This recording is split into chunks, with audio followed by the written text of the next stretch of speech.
Lessons in Excellence, presented by the new 2004 Suzuki Grand Vitara XL7 in association with IL&FS Mutual Fund, more than a fund, a friend. Suzlon Energy, powering a greener tomorrow. And Indian Oil Extra Premium High Octane Petrol, extra mileage, extra savings.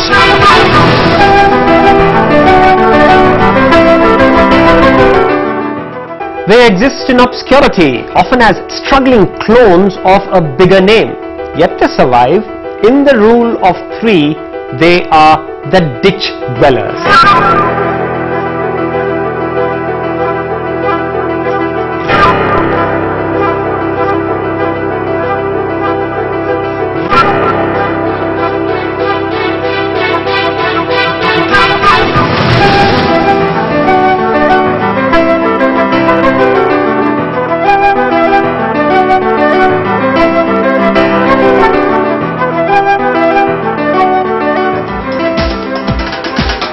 Winners at both ends of a market. Three large players or generalists dominate the volume end, while several product and market specialists control the niche end of the market. Both the volume players and specialists make their money. But in between the generalists and specialists are several players who fight for their survival. Rather graphically, the rule of three calls these middling companies the ditch dwellers or the nowhere people. Companies can slide into this ditch from both sides, but climbing out can be long, grueling and possibly fatal. Jack, we've talked so much about full line, volume players, generalists, specialists. The ditch dweller, that poor fellow who's in the middle, he's struggling, burning from both ends. Give us typical features of a ditch dweller in terms of, say, market share, profitability, market cap. Is there a set of parameters that identify him? Generally what we have found, a company between 5 and 10% market share tends to be a ditch dweller. They have the least financial performance, least market cap, etc., especially in an industry that is well organized. Which basically says that these companies have neither the scale advantage nor a differentiation or uniqueness advantage. So they can't command a high margin and they don't have the scale to compete on price because they're cost disadvantage. This is very important for us to understand in the Indian context. Because in India, one of the biggest problems we have is that we just have no scale with any company. Most of the companies here are small sizes by and large because the license Raj, pretty much. And also the small size of the Indian market in lots of areas. Exactly. Precisely. And then small size of the Indian market itself is still nascent, it's still growing, coming up as a market. So you take banks. Most of the banks are below performance because none of them is scale oriented except let's say State Bank of India or Bank of or an ICICI. But we have hundreds of little banks like that. That's clearly one. We are finding the same thing in OEM supply function, suppliers to automobile industry. So there's just no scale here. And I think software is the same way. I'm absolutely worrying that our software companies, while we think they are very large, in a global context, they are really not that big. Even the big players like Infosys, Satyam, Wipro, look at the revenue. It's $1 billion or less against IBM, software or global IBM consultancy services, EDS, Accenture, all those guys' revenues are about $20–30 billion. So you're saying that even though some of these players are they're not full line, they are profitable in the Indian context. They could run the risk of getting into the ditch at some stage. And without they scale up somehow. And the scale can happen either by merging among themselves or scale can happen by some acquisition, however they do it.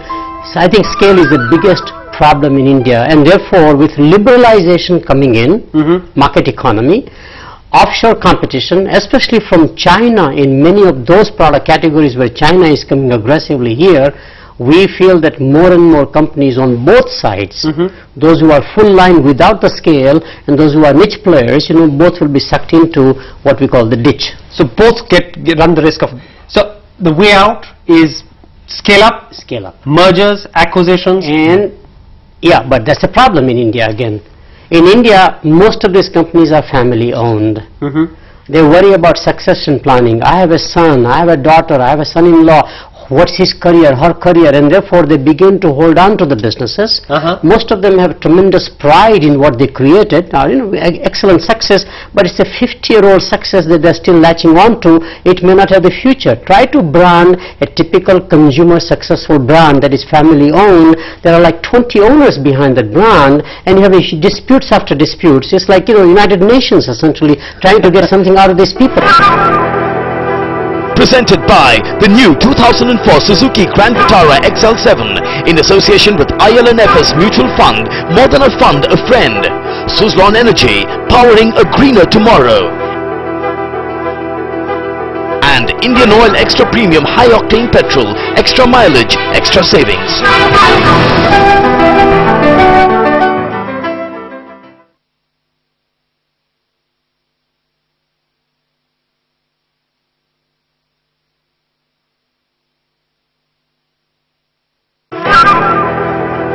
Presented by the new 2004 Suzuki Grand Vitara XL7 in association with IL&FS Mutual Fund, more than a fund, a friend. Suzlon Energy, powering a greener tomorrow. And Indian Oil Extra Premium High Octane Petrol, extra mileage, extra savings.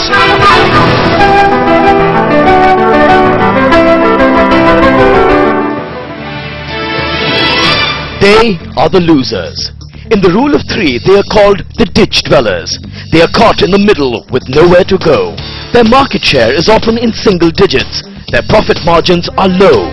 They burn at both ends. We have found a company between 5 and 10% market share tends to be a ditch dweller. They have the least financial performance, least market cap, etc., especially in an industry that is well organized.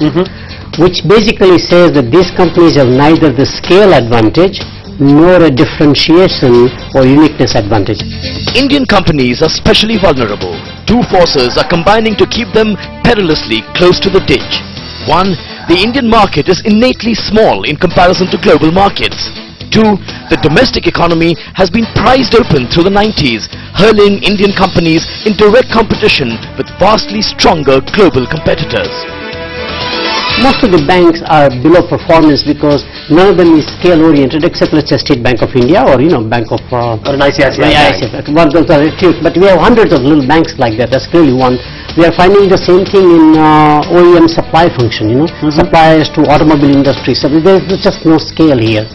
And I think software is the same way. I'm absolutely worrying that our software companies, while we think they are very large, in a global context, they are really not that big. It's the proprietary nature of Indian business, which is, you're saying, going to probably keep them in the ditch if they don't let go. So they've got to induct partners, sell out if they have to sell out at some stage, not be proprietary about the business. I think these are things which have been talked about. But before we get too much into the Indian example, Raj, I just want to still understand. I mean, Jags talked about how Indian companies run the risk of getting into the ditch because of overseas competition, because they just don't have scale economies.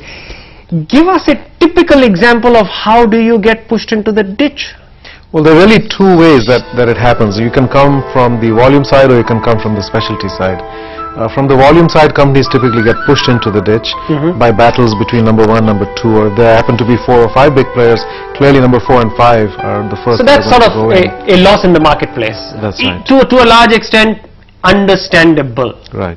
But you're saying specialists? The interesting phenomenon is really on the other side, which is really through temptation, where you get pulled into the ditch by the attraction of growth of the wrong kind. And one of the ways that can happen is, for example, if a specialty player were to now, in the search for growth, start to get into business with a large generalist on the other side. You've used a very nice example in the book. I think it makes sense to take our viewers through that example, sort of step by step, how a writing instrument company which is super specialist tries to get in, and what happens to it in year 1, year 2, year 3. Take us through that. Yes, this is an example that we have fictionalized from an actual context that we were involved with earlier, Jaguars. But you have a company, let us say, that is a very high-end manufacturer of fine writing instruments. You can't call them pens. Specialized production processes. There's a fine, there's a metallic cylinder involved. There's machining, etc. There's a lot of exclusivity to that product. And the company is doing well. They've got high margins, of course, which is characteristic. But then their board or their owners decide that they want to go for further growth. So they're looking to expand in the marketplace. Go out and find some growth, So the management team goes out there and says, how can we do that? Well, primarily we're distributing through specialty stores right now, high-end specialty stores. I said, well, we have a great product. Perhaps we can distribute through some more general interest or mass merchandise type of outlets. So let's say they approach a large company, a Walmart type of company, which is really based upon economies of scale, volume. They deal with suppliers, and they really buy large volumes of material. So they go to Walmart, and let's say Walmart is receptive. The first thing that a company like Walmart will always say is that our price points are low. We need for you to reduce the price. Let's say some reasonable 25%, but we'll give you an order for 10 million of these. Okay. So I said, wow, that's great. I mean, we're immediately going to double our output this year, and our margins are significantly more than 25%. So our profits are going to go up. So let's so it does go up first. And it does. So let's drop the margin. So we sign the contract. Hey, we're getting 10 million more. Right. Fine. So at the end of the so first champagne year, corks and the bonus is all around. The board is happy. The managers are happy. Volumes are significantly up, profits are up, so the bottom line is looking good. So now you go back the second year, and we are looking this year to grow volume substantially. We're going to expand the shelf space and give it some additional displays, but as we do with all of our suppliers, we're going to ask you for further concessions. Give us 5% more. Yeah, give maybe 5, 10, 15%, whatever, a little more further reduction in the price. And again, we'll give you a further commitment of volume. Drop your margins even further. Now you go back, and now you've got some tough decisions to make because your factory does not allow that capacity. Now you say, okay, even if you open a third shift, we cannot do it, so we need to now invest in some additional So now you start putting in capital. Now you're starting to first of all add costs, right? Fixed costs, on which you did not have. But you're still saying it's justified, and at the end of this year, if everything goes to plan, we will have significantly more revenue. Our profits will grow up a little bit because margins are down now, but our profit margin is going to go down quite a bit. So now the cardinal sins start appearing. You start putting on fixed costs, your margins are shrinking, you're getting lured still by this 20 million number. This is when the customer has demanded the pound of flesh. Problem that has happened to you now is that about 50-60% of your volume is going to this one customer, and all of your existing retail outlets, the specialty stores, they're starting to get a little upset. They're starting to favor your competitors because their product, they say, I can buy this product at Walmart. Why should I buy it here? So how do you go back? You go and they say, okay, this is great, we did fine. We've created a whole new category now. Customers are used to buying this kind of product at our store. We want to ramp it up even further, maybe have a couple of variations on this thing, and we're looking for another sizable price cut. And now another price cut. Another price cut. Now you're in trouble. Now you say, sorry sir, I cannot do it because we have already cut to the bone. We've cut out all of our costs. There's just no way. This is a fine writing instrument. We've got all these costs that cannot be reduced further. Well, so by the way, just to we've done some research. We've got a supplier in Taiwan that is able to produce something similar. Exactly. And at a significantly lower cost. And so, well, we can't do it. Well, why don't you make this thing in plastic, and then we will coat it in metal? Oh wow! To look like. So I love the end of this story that you had. Why don't you make it in plastic? Which means just kill your USP. Just kill it and make it in plastic and become a volume player. And hey, you've killed a great business. Well, you killed it. Now it would be okay, perhaps, if this became my route to become a true volume-oriented player. Presented by the new 2004 Suzuki Grand Vitara XL7 in association with IL&FS Mutual Fund, more than a fund, a friend. Suzlon Energy, powering a greener tomorrow. And Indian Oil Extra Premium High Octane Petrol, extra mileage, extra savings.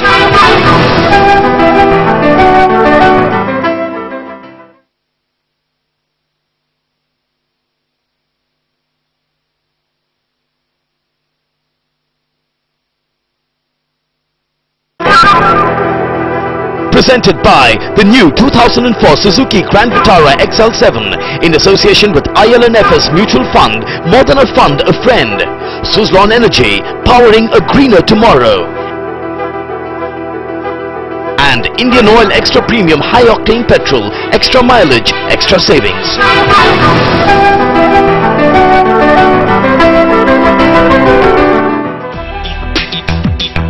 The biggest enemy of profitable companies is foolish, unrealistic ambition.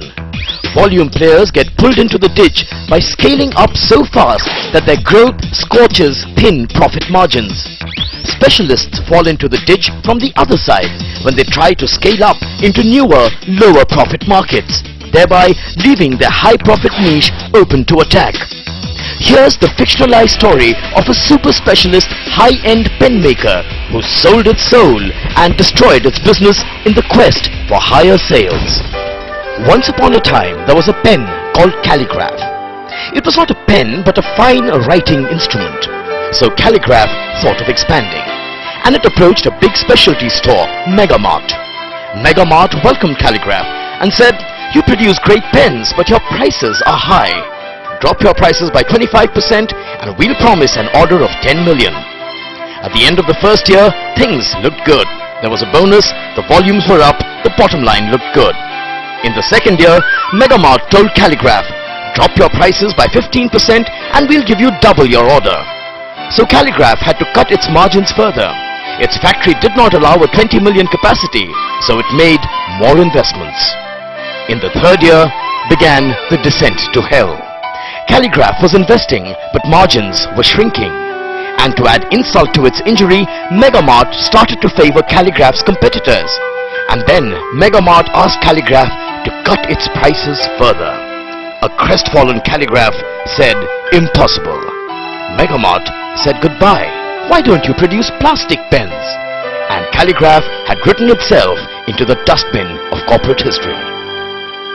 That was my question, Jag, in this whole story. Yes. Supposing this same guy had not tried to launch the same brand in the volume business. Correct. Supposing he had come in with a new product, would have been which much probably better. had a plastic thing in the first place. Correct. Would have been much better, except in this case, they already had a rule of three present. You had a big ballpoint pen with 50% market share on the volume side. You had a Scripto. You had one more company that I forget now, so he and they immediately would clobber you. Papermate, They I would think, clobber. yes. Okay. Now, by the way, this story is actually happened to Levi's. Levi's got destroyed as a company in the process.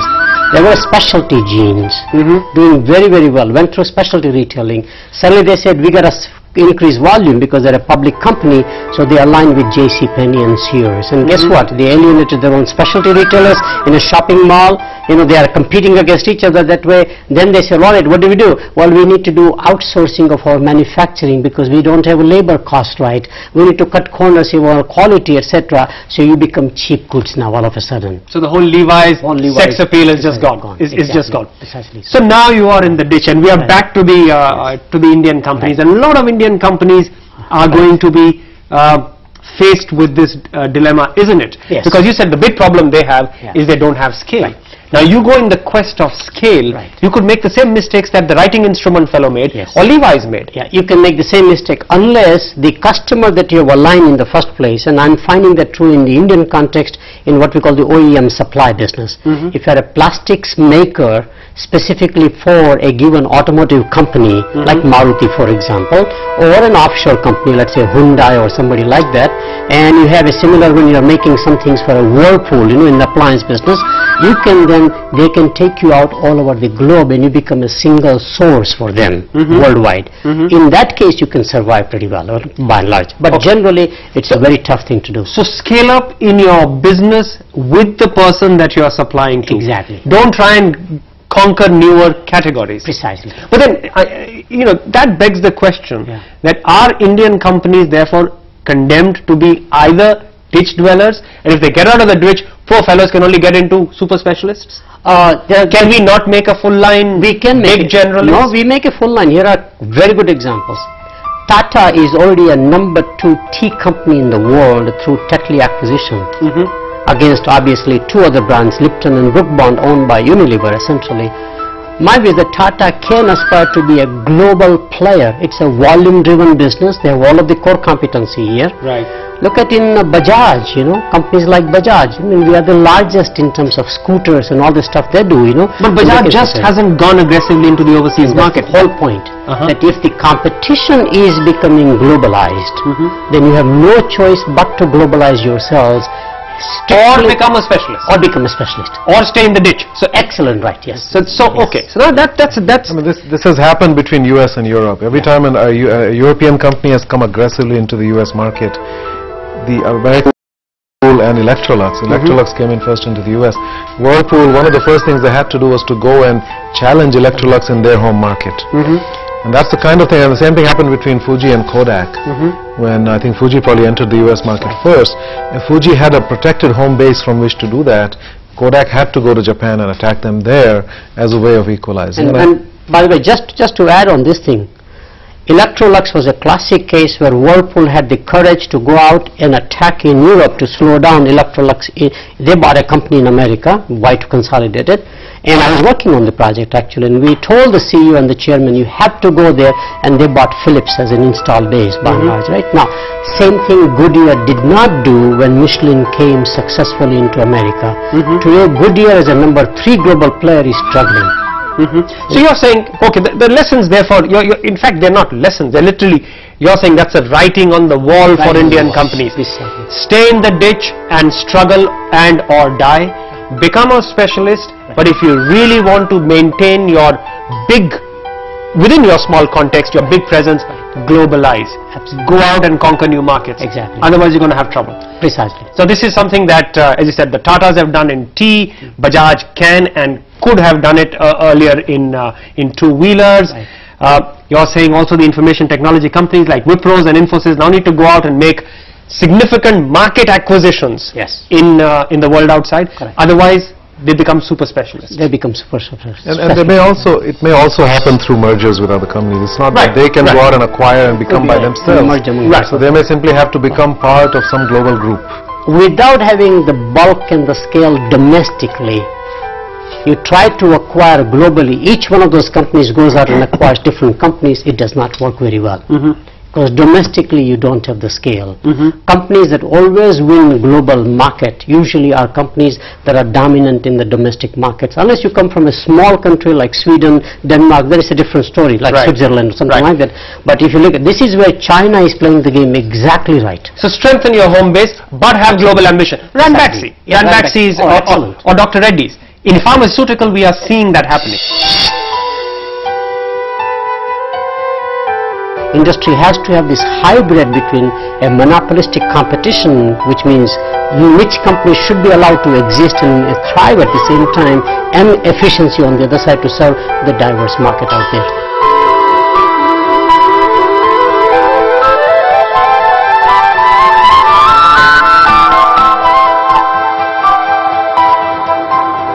Presented by the new 2004 Suzuki Grand Vitara XL7 in association with IL&FS Mutual Fund. More than a fund, a friend. Suzlon Energy, powering a greener tomorrow. And Indian Oil Extra Premium High Octane Petrol, extra mileage, extra savings.